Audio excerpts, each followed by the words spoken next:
2:17 local time, Northern Arabian Sea. At a distance of less than 38 nautical miles, a torpedo entered the water. No warning was issued. No communication preceded it. The weapon accelerated immediately, its motor signature unmistakable on passive sonar arrays, monitoring the exclusion zone around the carrier strike group. From launch to terminal range, under 7 minutes. The USS Theodore Roosevelt, a Nimitz-class aircraft carrier displacing over 100,000 tons, sat at the center of the formation. Its air wing was secured below deck. Radar sweeps continued in coordinated arcs.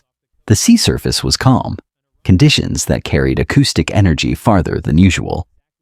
Inside the Combat Information Center, the sonar supervisor's voice cut through the ambient noise of ventilations and electronics. Classification pending, and speed increasing. The contact appeared as a thin, wavering line on the display. For 11 seconds, no one responded. Not because of confusion, but because acknowledgement meant crossing a threshold that could not be uncrossed. A confirmed hostile torpedo launch against a United States aircraft carrier constituted an act of war.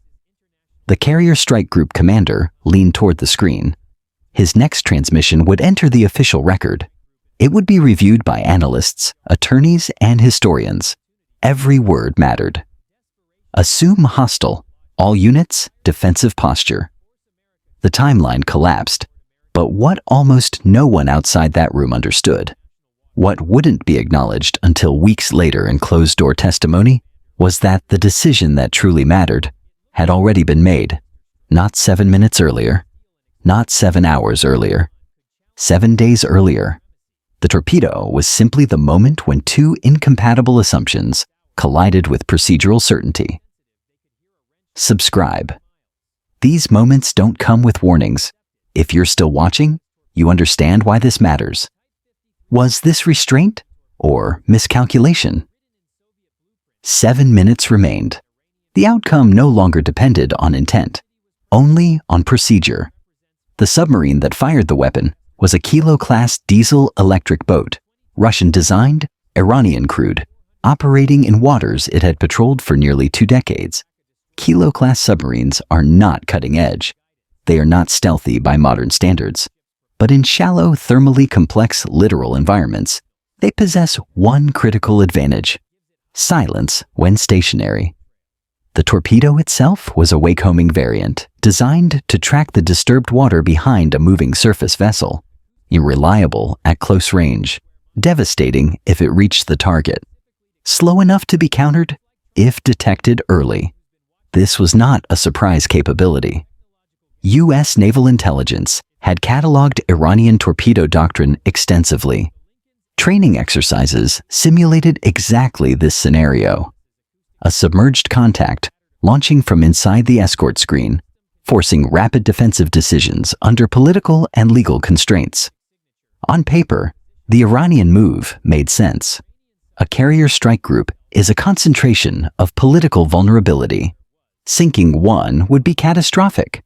Threatening one, however, could achieve strategic effects without crossing into irreversible escalation. The calculus was simple. Demonstrate reach, impose psychological cost, withdraw before retaliation. Bluffs work when the target cannot afford to call them. From the submarine commander's perspective, this was calculated intimidation.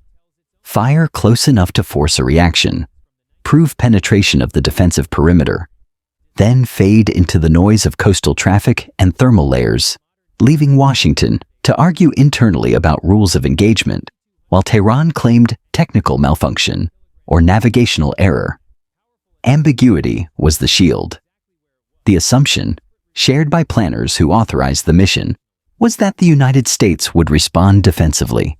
Countermeasures would deploy, escorts would reposition, helicopters would saturate the area with active sonar, all of which would be loud, visible, and operationally costly. The carrier would survive, the submarine would escape, and the message would be sent: you are not untouchable here. What made this logic compelling was its historical precedent. A submarine harassment had occurred before in these waters without triggering full-scale conflict. Close passes, provocative maneuvers, exercises timed to coincide with carrier transits. Each time, restraint had prevailed. 4 minutes remained on the timeline. From the submarine's perspective, the carrier strike group was reacting exactly as expected. Sonar contacts shifted. Communication traffic spiked. Defensive systems came online. What the submarine could not detect, what its sensors were never designed to perceive, was that the reaction had already ended. The torpedo was never the threat. To understand why requires understanding what had been happening in the 168 hours before it entered the water. Persistent intelligence, surveillance, and reconnaissance, ISR in military shorthand, does not operate on the timeline of human decision-making. It operates continuously, passively, and with cumulative effect. 7 days before the launch, a pattern-of-life baseline had been established for every submarine-capable platform in the Iranian fleet. Satellite imagery tracked peer activity. Signals intelligence monitored command frequencies. Undersea sensors, some disclosed, most not, recorded acoustic signatures at choke points and shallow water transit routes. When the Kilo-class boat departed its home port, the event was noted. When it deviated from its routine patrol pattern, the deviation was flagged. When it began moving toward the carrier strike group's projected path, predictive models updated threat probabilities in real time. By the time the submarine reached firing position, its location was not suspected. It was known. Not to within a nautical mile, to within hundreds of meters. Detection is loud. It involves active sonar, helicopter dips, and aggressive maneuvering, all of which announce capability and invite countermeasures. Prediction is silent. The strike group had not been reacting to the torpedo. It had been waiting for it. Confirmation came not from sonar contact, but from decision logic already in place. Rules of engagement had been updated days earlier, not in response to this specific boat, but to a broader operational assessment. Iranian submarine activity had shifted from routine presence to probe-like behavior. That shift triggered a change in posture that was never announced publicly. Deterrence relies on clarity, but modern conflict relies on something else entirely: the adversary's uncertainty about what you already know. The submarine commander believed he was operating in a domain of ambiguity. Fire, fade, deny. What he could not perceive was the infrastructure that had been watching him maneuver into position for 6.5 days. 3 minutes and 40 seconds remained. Then the second realization arrived, not for the submarine, but for analysts reviewing the engagement in near real time. The torpedo's trajectory was wrong, not catastrophically, not obviously, but wrong. It had been fired at a bearing that suggested target motion compensation, but the compensation was outdated, as if the submarine's fire control solution had been calculated minutes earlier, then executed without updating for the carrier's actual position. That wasn't incompetence. That was procedure under communications discipline. The submarine had fired based on an older position estimate because it could not risk transmitting or receiving updates while at launch depth, which meant the firing order had come from somewhere else. This wasn't a local tactical decision. It was a signal, executed under external instruction, possibly over secure burst transmission before the boat went deep. The question shifted instantly. Not, will the torpedo hit? But, who was the intended audience? 1934? Detection confirmed across 3 independent sensor platforms. The torpedo's motor signature matched known Iranian wake-homing variants. Velocity, 40 knots. Bearing, 187 degrees relative. Time to closest point of approach, 4 minutes, 12 seconds. And no verbal acknowledgement was transmitted from the carrier. Escort destroyers did not activate fire control radars. No helicopters launched. To an outside observer monitoring communications traffic, the strike group appeared to be operating normally. Routine status updates continued on schedule. Air traffic control maintained standard patterns. Internally, a different sequence had begun. 02-2011. Soft kill countermeasures authorized. Acoustic decoys deployed from 2 destroyers, generating false return signatures at offset positions.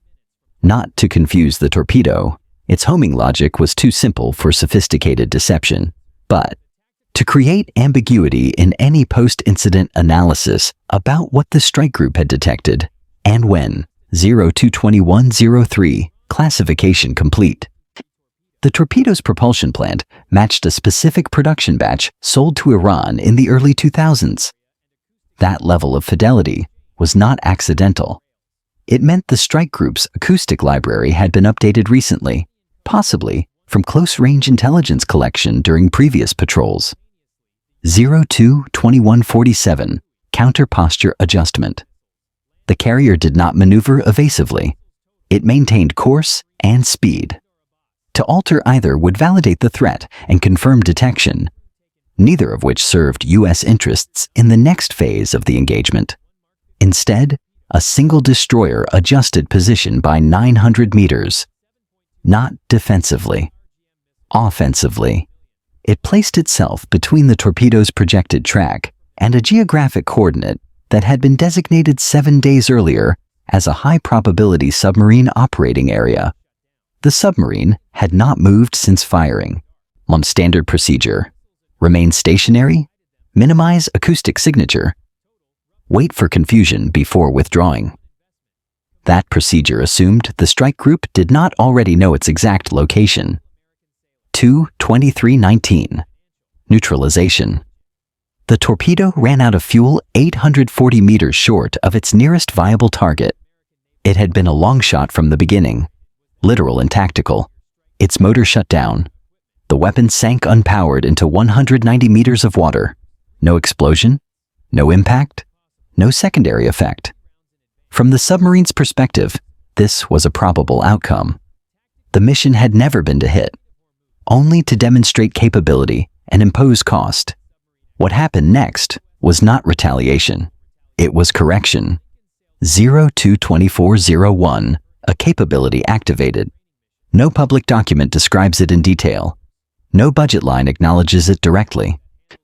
But its effect was unmistakable to those monitoring subsurface acoustics. The submarine's signature, previously faint but trackable, flattened. Not because the boat went quiet, because the ocean stopped returning coherent reflections. For 43 seconds, every passive and active sensor array within 12 nautical miles recorded the same phenomenon. Acoustic data became useless. Returns scrambled, tracks dissolved. The sea, for less than a minute, became incomprehensible to sonar. When clarity returned, the submarine's contact was gone. Not destroyed, not damaged, not fleeing, just absent. Iranian Naval Command would report losing contact with the boat for the next 6 hours. No distress signal was received. No debris field appeared. The submarine eventually re-established communication after surfacing outside the engagement area, and crew unharmed, systems functional. But for 6 hours, it had been erased. Strategically, that distinction mattered more than destruction ever could. Official statements released within 72 hours were brief and contradictory. The United States acknowledged a maritime encounter of concern and reiterated its commitment to freedom of navigation. No mention of torpedoes. No mention of submarines. Iran described a routine submarine exercise that had been disrupted by aggressive U.S. electronic warfare. The word torpedo never appeared in their version either.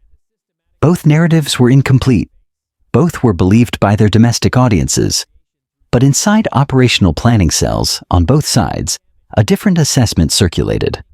The Iranian submarine force had demonstrated it could approach a U.S. carrier strike group and fire a weapon. Moreover, that was not trivial. It validated years of training and tactical development.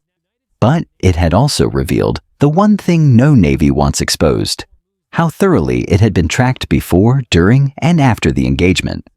The cost was not the loss of a weapon. The cost was the loss of ambiguity.